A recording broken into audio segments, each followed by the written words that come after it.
Lamberto Vera Avellana was born on February 12, 1915 in Bontoc Mountain Province.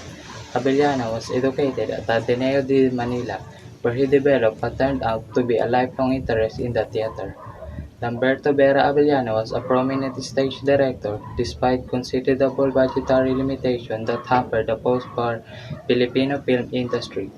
Avellana films such as Anak Dalita and Badjao attained international acclaim.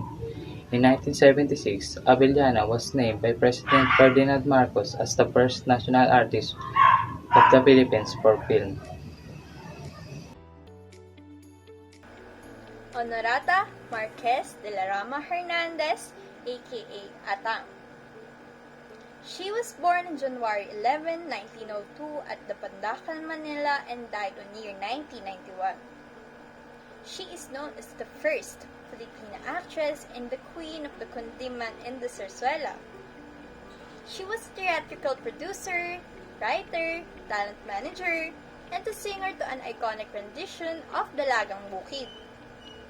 Atang is a champion of Filipino art forms, advocating for the dominance of the condiman and the zarzuela on stage during the American occupation. She even sought to bring these art forms to indigenous peoples and bring culture to global audiences in different countries in the world. She was honored as a National Artist of the Philippines for theater and film in year 1987. Alfredo Maria Guerrero was born on January 22, 1911 in Erminita, Manila. He wrote his first play at the age of 14 in Spanish, entitled No Todo es Risa. This play was produced at the Ateneo de Manila University when he was 15. Wilfredo Maria Guerrero was a Filipino playwright, director, teacher, and theater artist. He wrote over 100 plays, 41 of which had been published. He is the first Filipino to have a theater named the Wilfredo Maria Guerrero Theater of the University of the Philippines. Guerrero received three national awards: the Rizal Patria Award in 1961, the Araw ng Maynila Award in 1969, Republic Cultural Heritage Award in 1972. In 1997, Guerrero was posthumously distinguished as a national artist for Philippine theater.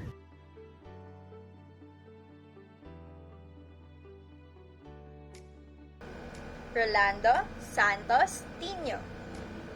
He was born in March 5, 1935 at Tondo, Manila and died at the age of 60 on 1997. Rolando was popularly known as the Titan of the Philippine theater. He was also a poet, dramatist, director, actor, critic, and educator during his lifetime. Tino's chief distinction is a stage director whose original insights into the scripts he handled brought forth productions notable for their visual impact and intellectual cogency. His popular works for the theater are Larawan, Ana Maria, Ang Mestiza, and more. He likewise helped establish Filipino language drama in the 70s and honored as a national artist for the Philippine and the theater literature in year 1997. Daisy Hontiveros Avellana. Born on January 26, 1917 and died at the age of 96 in year 2013, she was born in Rojas City. She is known as the First Lady of the Philippine Theater, a versatile artist since she was a director, an actor, and a writer.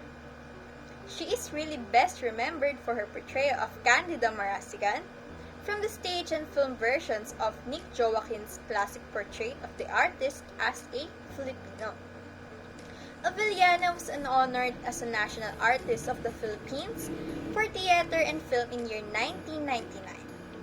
Also, with her husband, fellow national artist Lamberto Avellana, she paved the way for the popularization of the dramatic arts in the country, presenting plays even on radios and televisions.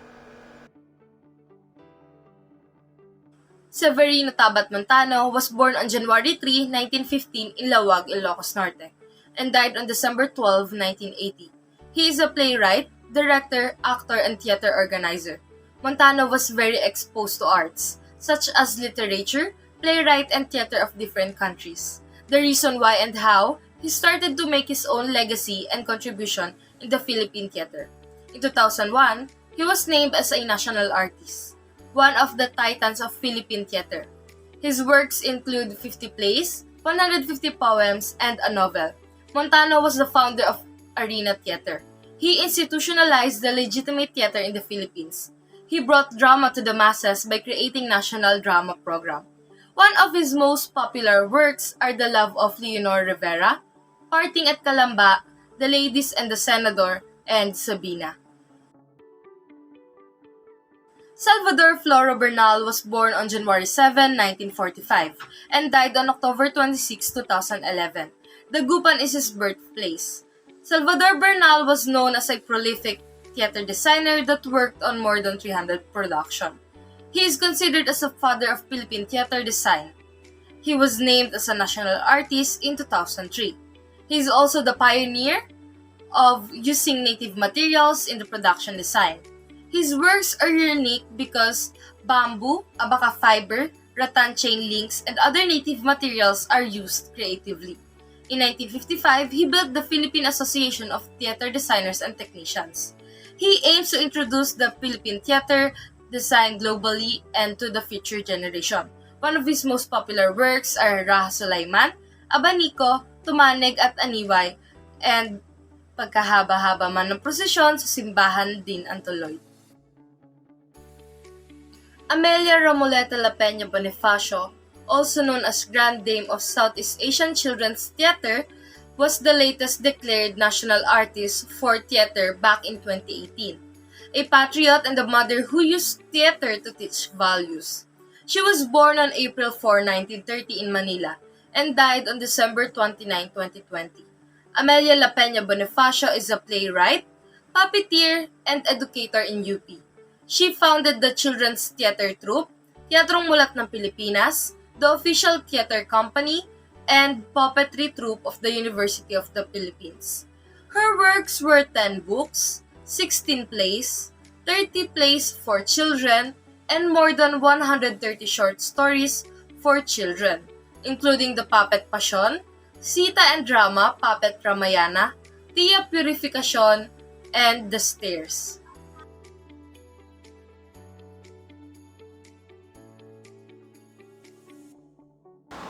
Frank G. Rivera is a Filipino retired playwright, actor, production, and designer.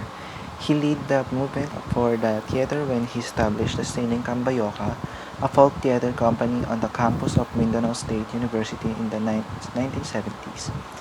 He has won several awards including the 8th Annual Gawad Estetica Awards in the play category.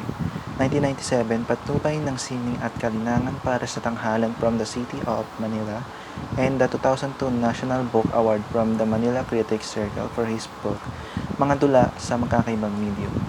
Started out in Severino, Montana sa Philippine Theater Guild.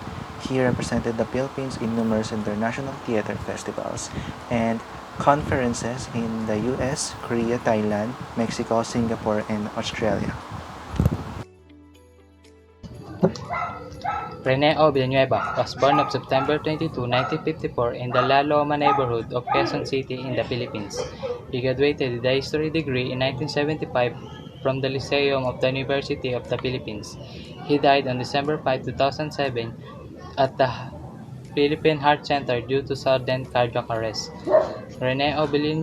Villanueva was a Filipino playwright and author. His short play Conversation won him the first of many Palangka Award. His award-winning playwright includes May Isang Sundalo, Huling Gabi sa Maragondon, Punla ng Dekada, Ang Hepeng Asawa, and Awit ng Adarna.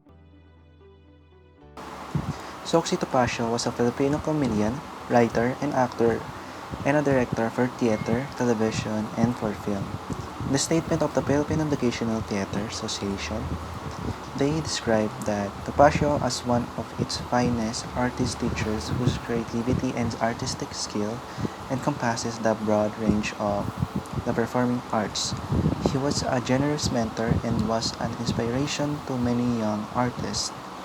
Soxy was well loved by all in the company given his generosity with his time, leadership, and artistic talent.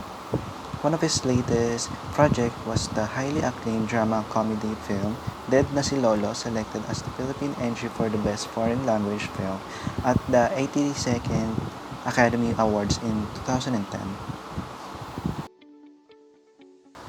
Zenaida Amador was an actress and director. She took her postgraduate courses at the American Academy of Dramatic Arts in New York in 1956. After she taught drama and literature at the University of South Dakota, she returned to the Philippines in 1967 and formed Repertory Philippines as president and artistic director. She directed about 200 plays, mostly for repertory. She played the important roles in productions such as Mother Courage and Mother Courage. She was one of the 10 outstanding women in the nation's service honorees in 1977 and a recipient of the Aliw Awards from 1981 to 1983.